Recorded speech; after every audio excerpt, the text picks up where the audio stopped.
Welcome, everyone. Thanks for tuning in. Today I have a special guest who many viewers have been requesting. My guest is the Executive Director of the Post-Sustainability Institute.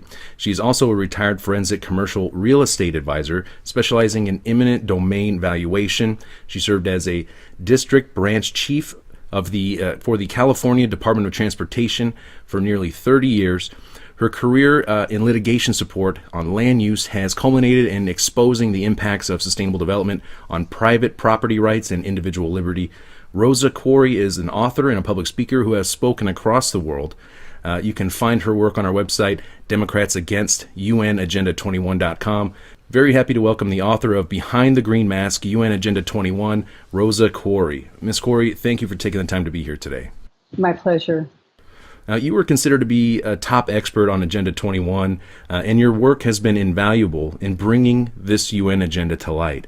Now, for those of you, the viewers out there who may not exactly know what Agenda 21 is, could you please provide us a brief overview of this program?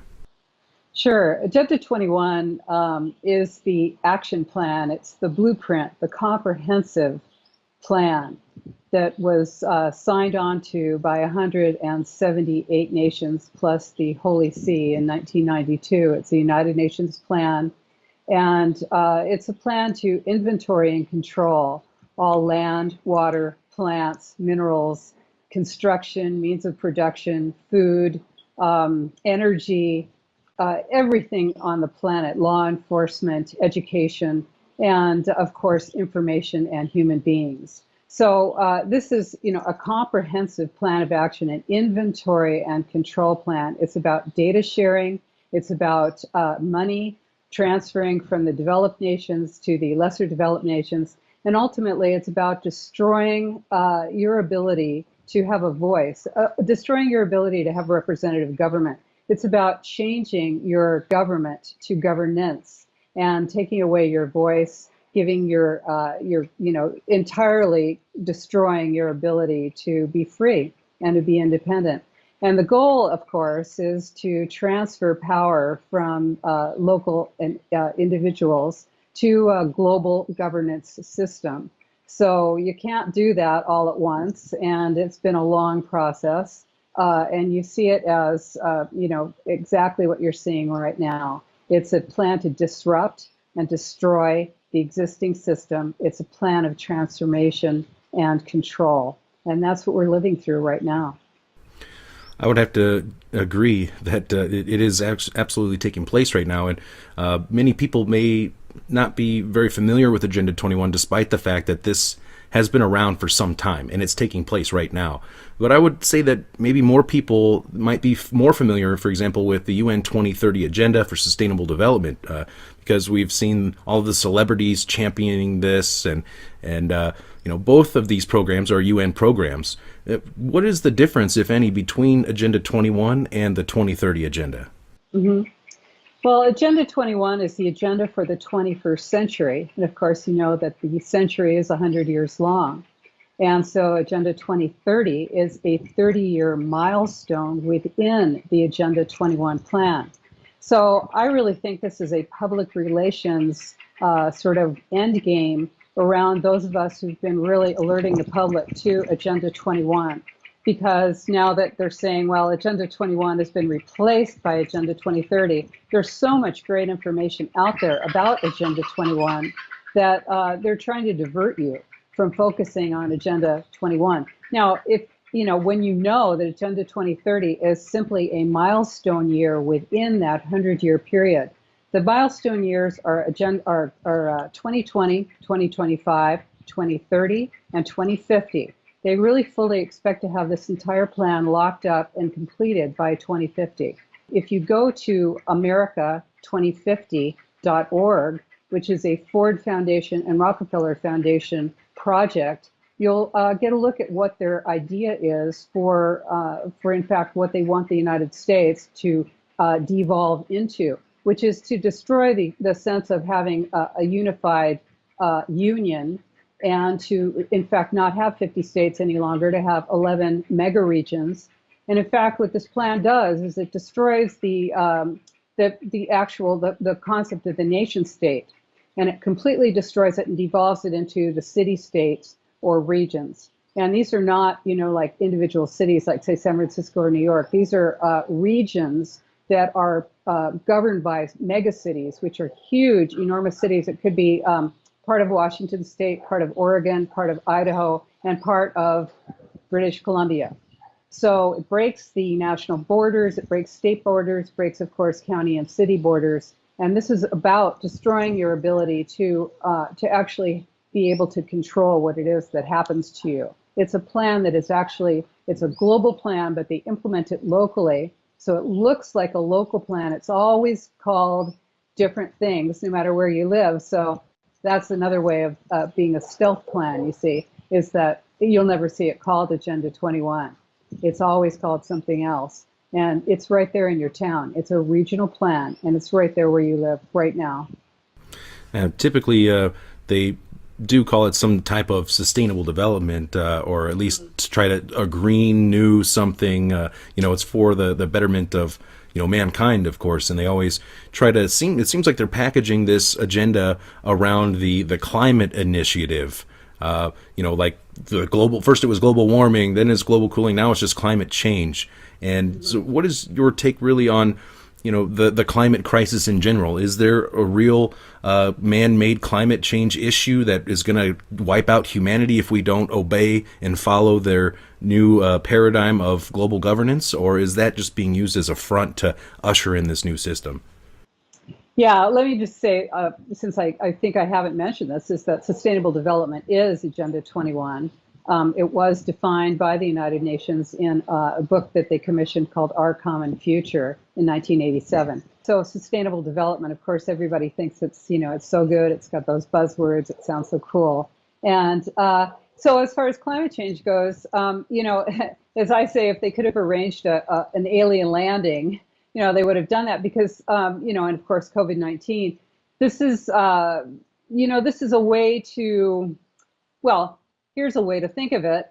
Global crisis requires a global response, and that justifies global governance. So what could be more global, you think, than climate change? Well, how about a pandemic? So this is, kind of the way that, and the other thing is that it's designed to panic people. It's designed to engage you in a really visceral way, to frighten you to the point where you are literally concerned that you will not survive. And of course, COVID-19 takes it, to the next level. But, that's the purpose of this thing, whether there's actually, of course, the climate is always changing, certainly. But whether this is, something imminent or whatever, it's irrelevant, actually, because the thing is so powerful and so useful that it would have been invented regardless. Now, Ms. Corey, I'm sure that you have seen the World Economic Forum come out recently and announce their Great Reset Initiative, coupled with the Fourth Industrial Revolution. Now, what was your initial reaction to seeing them come out and boldly proclaim that we need this Great Reset because of this series of crises that we have taking place? Because it seems like as of the beginning of 2020, they have really accelerated their agenda. What does the Great Reset mean in your view, and what stage of the rollout are we in, would you say? Well, I have to say I've been really concerned and saddened in a deep sense to see this, because I really thought we had more time. And I don't want to be a person who's an alarmist. I think this is really a very serious moment that we're in. This is one reason why I called my book Behind the Green Mask, because they stay behind that green mask. They don't want to take that mask off, because once the mask is off, then the boots and the jack boots and the truncheons come out. And I guess I'm concerned mainly because it looks like we're really getting to that point. And the other thing that happens when they reveal their plans, the plans are always right out there. They've always been right out there. In fact, you could go back to the 1880s and look at the Fabian Socialists, at Bertrand Russell, H.G. Wells, at George Bernard Shaw, and you'll see the plan is right there. There's no question about it, and it's just been they've been refining it with the ability that they're getting with technology. And I think that is really where we're at now, is that they're less concerned about us. They're less concerned about our objection. And that is what concerns me, is that the less concerned they are, it's sort of a message to us that, yeah, we're not really, we're not really concerned to them. So therefore, it makes me think, maybe we're at that point where there's not much we can do. But I think really there is still a lot that we can do, and I do want to talk about that. But what is happening now is that the technology has caught up to the plans of these people. They've always had these same plans. And I will say that as far as technology goes, what has man always wanted? Man has always wanted two main things: to live forever and to create life. And we are very close to these things. I don't know about forever, but we're close to major life extension and the creation of life. All you have to do is go to Cornell University's plan. They've got a video out right now. It's engineers create 3 major traits of life. Go and take a look at that. They are actually creating life. So, and there is no ethical stop on these people, and that is a major concern. This is, what you saw with the Nazis, with Stalin, with Mao, that there is literally nothing that holds these people back. So when they have the technological ability, and you look at the 4th Industrial Revolution, or whatever it is they want to call it, they're talking about total digital connectivity. They're talking about a new social contract. Well, I don't know about you, but a contract generally means that both parties have, something to say about it. But this is a contract where, none of us have anything to say. And I think we're getting to see what it looks like when you go out in the street, you see. And this is one reason why this is all, we can talk about this when we get more deeply into it. But this is one reason why you're seeing this kind of hysteria in the street, because it's a lesson, and it is a notification to us. This is what's going to happen to you if you go out into the street and try and object to this plan when you see what it really is. So they are gearing up for this with the militarization of police, etc. Now, you mentioned earlier about, the U.S., for example, and in order for this agenda to succeed, the U.S. and the Constitution, it appears, would have to be either severely altered or eliminated for this to be successful. Now, in light of that, what do you make of these events that we're seeing unfold right now with the coronavirus that we mentioned earlier, and the civil unrest with the Antifa and Black Lives Matter taking to the streets and taking over entire portions of cities at this point, like we see in Seattle and they're attempting to do in Portland? Is this an organized effort to destabilize and overthrow the U.S.? Because it sure feels like it at this point. Yeah, and I want to say, most of us think that the Constitution of the United States is a great document and is inviolate. That is not the case. Right now, there's been a real effort for many years to have a constitutional convention. You're probably aware of that. It needs, I can't recall the exact number of states. I think it's 38 states to agree to it. And they say that they're not going to they're just going to look at a couple of portions of the Constitution. But once that box has been opened, they can do anything. So people often want to know, well, who's doing it to me? It is your government that's doing it to you. Your government has been taken over. And to answer your question, yes, this is an insurrection. It is, we have been under attack. I hate to say this, hey, I've identified as a so-called liberal Democrat, since I started, before I could vote, and all of that. It sounds like a conservative position. I don't know what it is. It's real. This is a real situation that we're in. Of course, I do want to say I did walk away from the Democrat Party. But, and parties are simply a distraction. At the top, power knows no party. The globalist takeover is simply that. It uses whatever means necessary. And so the plan is really to, this term disrupt that everyone's seeing now, this is really the plan, is to destroy the social fabric. It's quite successful as you're seeing it right now. And yes, the United States is a huge economic force and a huge force and beacon to the world for individual rights and freedom, liberty, which is under attack, definitely. And it is a target. There is no question about that.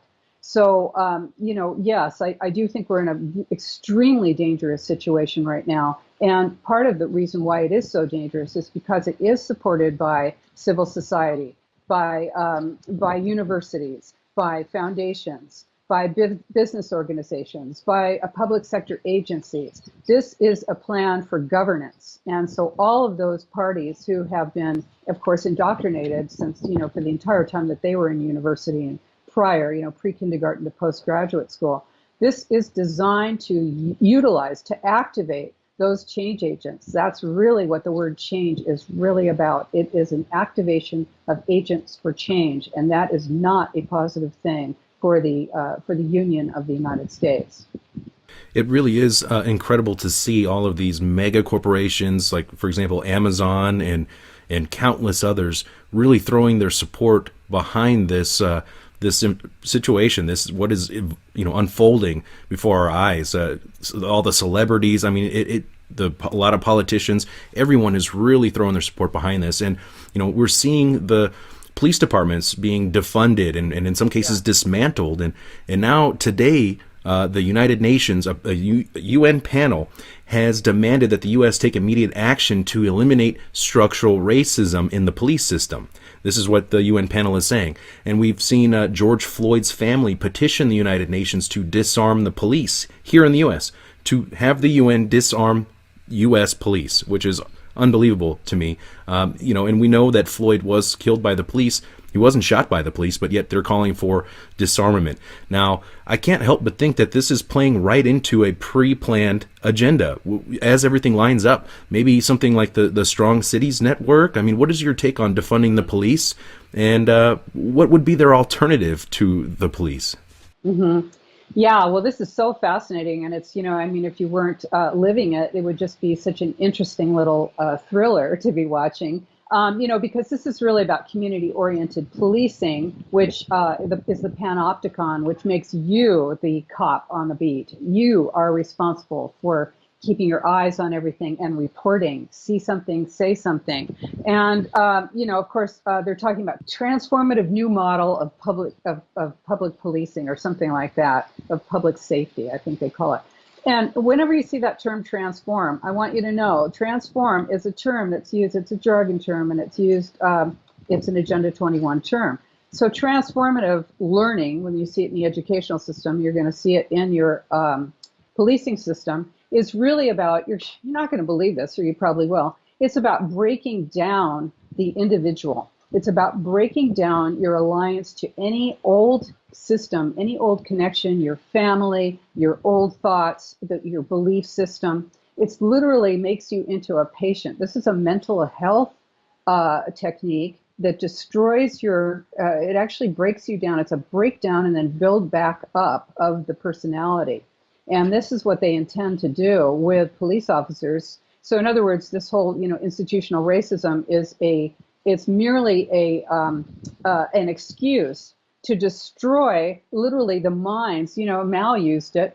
Mao Zedong used this. Of course, it was used by Stalin. It was used by the Nazis. It's a technique that's used to break down your personality and actually rebuild you as the new man. And you are going to be rebuilt as the new global citizen. So your police force will be rebuilt as people who literally cannot put their hand on their gun. And, what I can see happening here is that, I happen to be in Mexico right now, and this is a country that is run by the cartels. Literally, you saw this when Lopez Obrador basically let El Chapo's son go. He said, well, hey, they probably threatened his life. But the cartels have more power than the government. Okay, so what happens in a country like the United States, where they don't really quite yet? Then you have militarization of the police, or you have a replacement of the police force with your full intelligence community and military force. And this is dangerous. This is going to be dangerous. The other thing is, and I want to talk about this, is artificial intelligence. Of course, we need to talk about that. What's happening whether in your virtual and physical life. And so when you have a police force that is made up of non-humans, then, which is on, it's coming. And you have it with drones, et cetera, which are directed by humans, but at a certain point they will not be. Then you're going to have a real dangerous situation, obviously. I don't have to lay it out for you, where you're not able to reason with a human being. So this is actually a two-part plan. You see, it's a plan to destroy your existing police force on the ground, who lives in your neighborhood probably and knows you, and or at least knows your area. And then you're going to be replacing that with something very, very different. Yeah, it certainly is shocking how quickly this is rolling out. It seems like they pressed the initiate play button, as soon as 2020 hit, even though this has been a long-standing agenda that, as you pointed out, has been incrementally taking place, and conditioning the public to accept the coming transitions.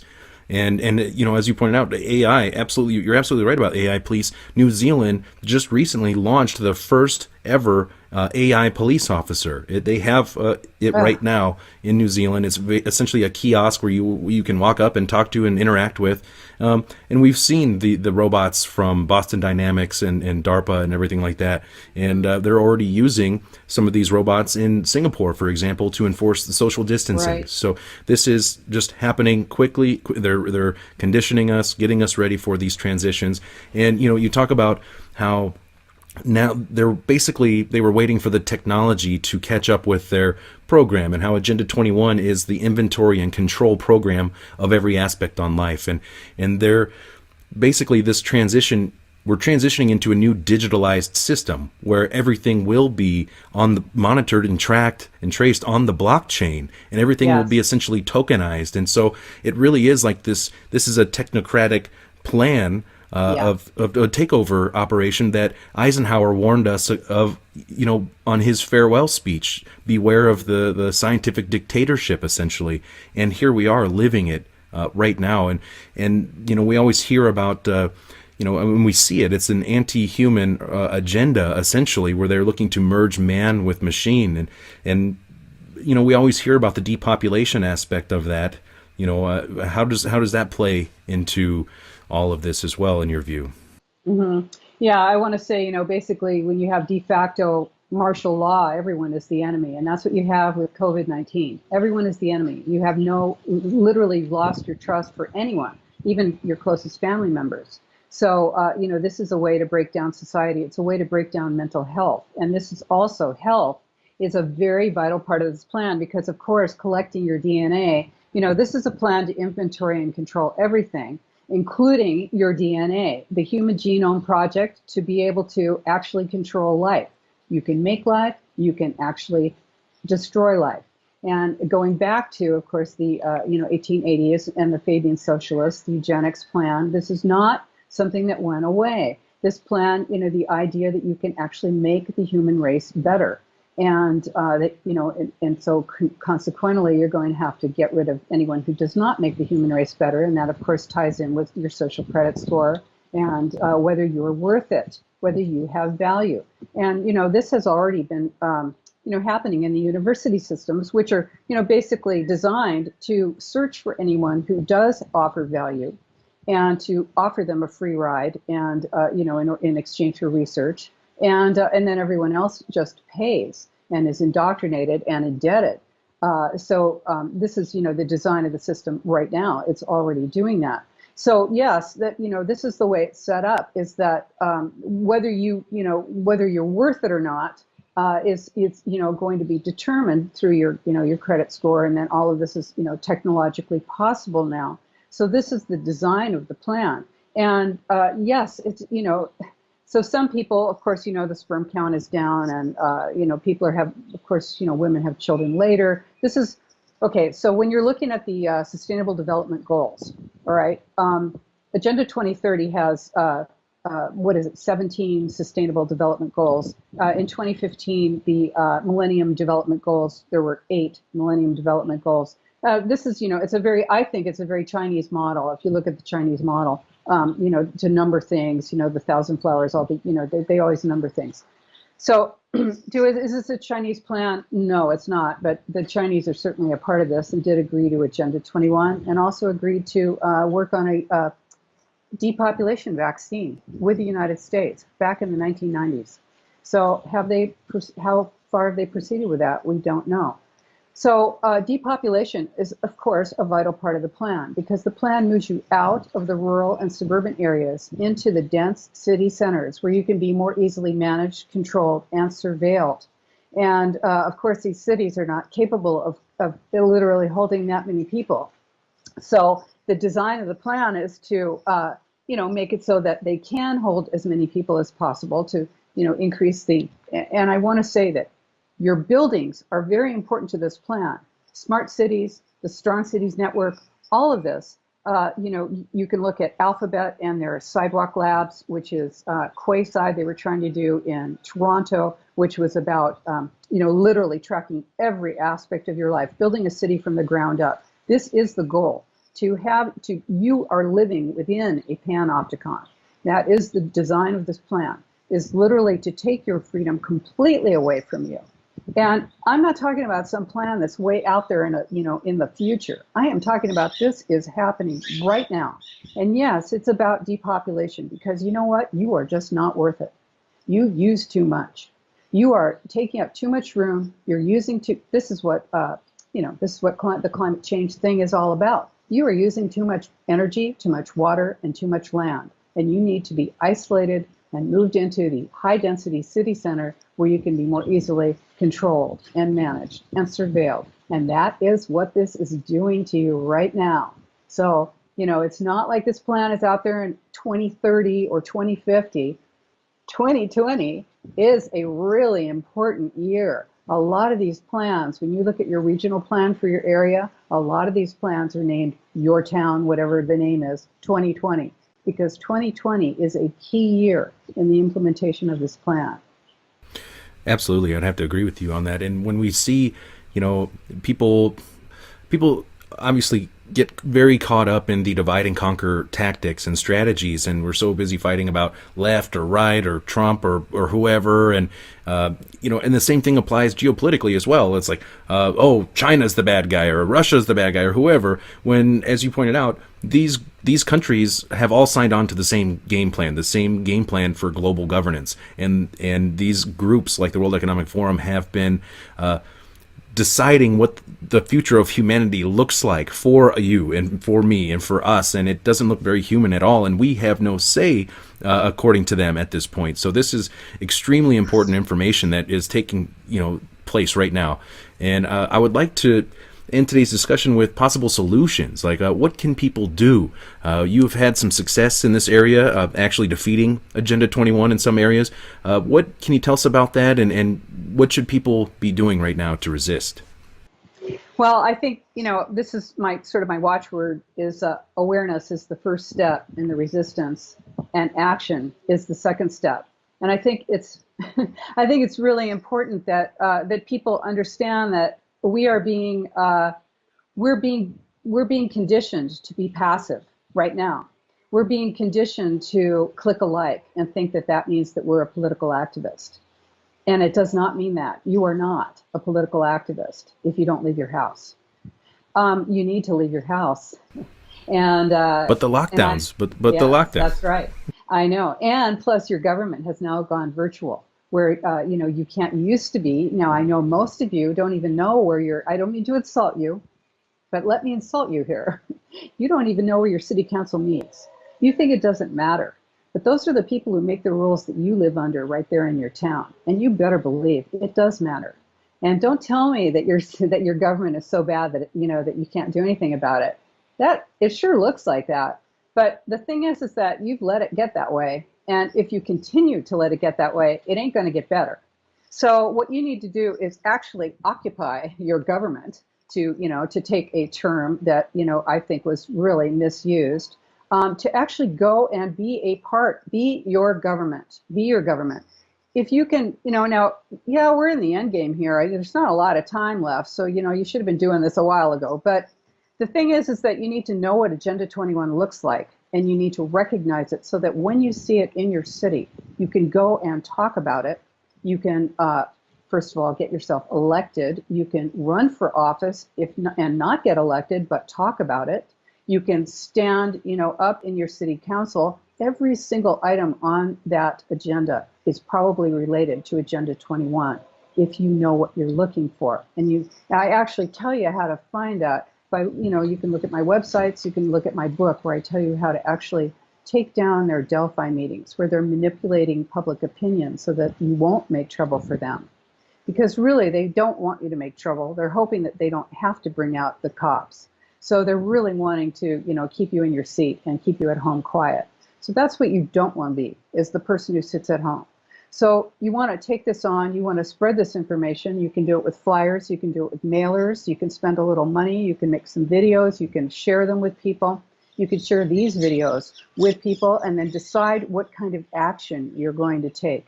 Because just knowing without doing something about it is simply not enough at this time. So you have to become more politically active and more willing to not be a first adopter of many of their stuff. You're going to see virtual reality. That's going to replace your reality. It's going to be so much better. You're going to be able to eat virtually, do some pretty fun stuff, if you get my meaning, virtually. And everybody's going to want to do it. Once you do that, your life is over. And so you're going to want to, you're going to want this stuff. They're making it so that you want it. So you're going to ask for it.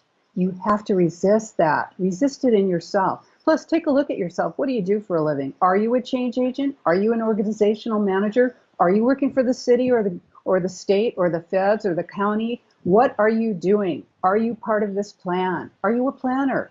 Are you part of this plan? Are you a university professor? Don't be like Brett Weinstein, who up there in Evergreen College, who, all of a sudden he's like, oh no, they're attacking me. It's like, yeah, dude, what have you been doing all these years? You've been teaching them this stuff. If you are participating in this plan, withdraw your support. Withdraw your financial support, your political support, and your social support.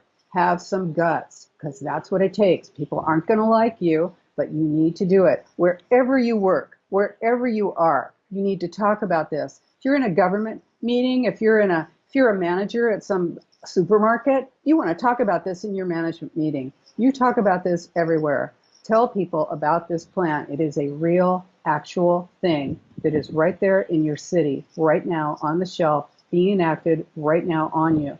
We don't have time now, but if this Agenda 21 is not like Wikipedia tells you, it's not an involuntary, non-binding plan. This is a plan that is binding on you. It was brought into the United States, 1992, and the whole clue, that you're going to get is that the federal government enacted it. So, and it's gone down into the states and cities. So it's a real plan. It's really there in your town. So, you know what? Let's participate together. Let's fight this together. We can do it. We have had some successes, but you know what? We need more. We have to fight this together, all of us, and resist. Well said. I mean, it's taking place, unfolding right now, and I can't thank you enough for the great work that you're doing to help bring this to light. I'd also like to thank all of the viewers out there who watch and share this information, share these reports, and like Miss Corey said, get out there, get involved, start attending some city council meetings. Let's listen to what these people are saying, and if they are saying some things that, sound off an alarm in your head, maybe you should speak up, and let others in your communities know, because this is, I've been all over this country. I've been to several different countries around the world, and I've seen it. You see it taking place, even through, like the federal government funding road maintenance in your towns. It fall under some of the sustainable development programs. Absolutely. I mean, it is ingrained into every little aspect, and they're selling it to better, the world and the environment and everything like that. But this is an anti-human agenda that is taking place right now, and this is a dark road that we do not want to continue down. This road of tyranny, in my view.